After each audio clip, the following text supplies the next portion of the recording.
इस घंटे क्यों लगाए फॉर्म 47 इशू करने में चीफ जस्टिस साहेब और चीफ इलेक्शन कमिश्नर सुल्तान सिकंदर राजा साहेब? सियालकोट के 40 लाख लोग ये जानना चाहते हैं कि क्यों 24 घंटे लगाए गए फॉर्म 47 इशू करने के लिए। ये सवाल है हमारा इस आरओ इकबाल से।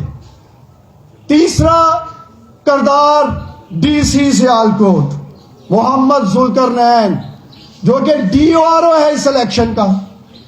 इस जुल्करनैन ने कोई पोस्टर, कोई बैनर जो भी था कैंपेन के दौरान जिला काउंसिल और ऊपर तहसील टीएमए के लोगों को बुलाकर एक एक घंटे बाद उतरवाए हैं।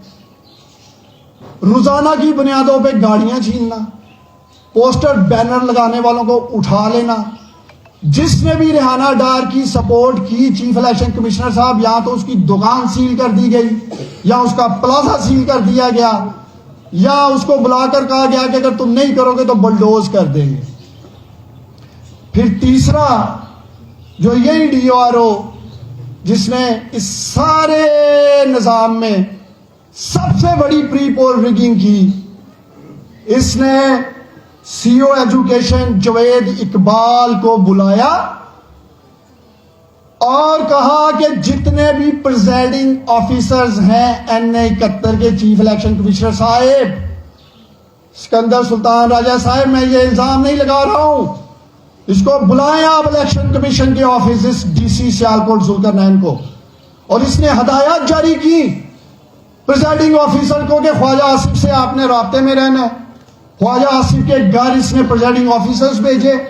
ठीक उसी तरह जिस तरह 33 प्रिजाइडिंग ऑफिसर्स ने 3-3 लाख रुपया लिया था ख्वाजा आसिफ से 2018 के इलेक्शन में, जिन्होंने पैसे पकड़े उन्होंने खुद मुझे बताया कि ख्वाजा आसिफ ने हमें बुला के 3-3 लाख रुपया दिया था, काम मेरे लोग बता देंगे कि आपने इलेक्शन कैसे लूटना है 2018 का। ये 2018 नहीं है ख्वाजा आसिफ, वो धांधली जो तुमने तब की थी, जिसका इतराफ जनरल बाजवा ने खुद किया कि वो मैं था जिसने इलेक्शन की रात ख्वाजा आसिफ को धांधली करके जितवाया। ये 2024 है, 5.5 लाख वोटर्स के हक पे डाका नहीं ख्वाजा आसिफ को डालने देंगे। तो डीआरओ सियालकोट को भी तलब किया जाएगा सुप्रीम कोर्ट में और हर उस फोरम पे कि ये बताएं क्या हुआ। अब मैं सियालकोट में बारी बारी आपको बताना चाहता हूं हुआ क्या है। ये मेरे सामने रिजल्ट्स हैं, ये देख ले। पहले मैं खुदा को हाजिर नाज़र जान के कहता हूं, ये छोटा कुरान पाक मेरी वालदा ने मुझे दिया है बहुत पहले का। जब मैं सफ़र पे जाता था इस्लामाबाद तो अक्सर ये कुरान पाक मेरी पॉकेट में ही होता है, और मजबूती ईमान की भी, और इस कुरान पाक से जो हिम्मत ताकत मिलती है शायद, जो मैं समझता हूँ वो शायद इसी की वसीले से है। मैं इसको हाथ में पकड़ के बात कर रहा हूँ। ये जो रिजल्ट मैं मीडिया को दिखा रहा हूँ, जूम करना है कर लें, फिर मैं बोल के बताऊंगा। इसमें लिखा हुआ 50-100 का शायद फर्क हो सकता है, 50 से 100 वोटों का, क्योंकि टाइपिंग मिस्टेक हो सकती है, इससे ज्यादा नहीं।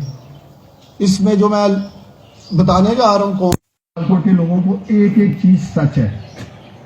तो मेरा पहला चैलेंज है ख्वाजा आसिफ से कि ख्वाजा साहब अगर आप वाकई जीते हैं ना, तो मैंने आपको पहले भी कहा था, मैं वो दरवाना नहीं चाहता कि आप ख्वाजा सफदर के बेटे हैं।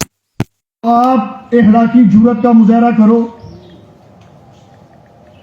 अपनी मुस्लिम लीग नून को लेके बैठो इसी तरह, सब नजर आ रहे हैं, और कुरान पाक हाथ में पकड़ो और मेरी तरह बात करना इसी तरह कि ये रिजल्ट जो मैं कौम को दिखा रहा हूं कि इसमें कोई झूठ है या जो जीत का रिजल्ट आपके पास है वो सच है। तो मेरे दोस्तों, सियालकोट में हुआ क्या मैं आप लोगों के सामने रखने लगा हूं, और मेरा मीडिया को भी चैलेंज है हर एक रिपोर्टर को चैलेंज है तो वो पूरी डिबेट कर सकते हैं, सवाल कर सकते हैं जी डॉक्टर साहब आप झूठ बोल रहे हैं।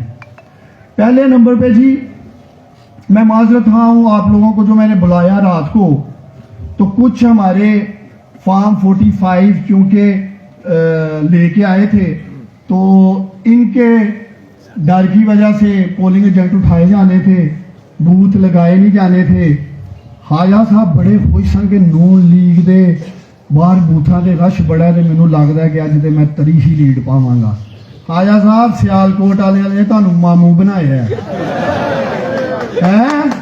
तुहानू मामू बनाया सियालकोट वाले, पर्ची तुहाडे को कटाइए, बिल्ला तुहाडा लाया ठप्पा मार राना डार ते लाया जाके तुहाडे नाल हाजा साहब।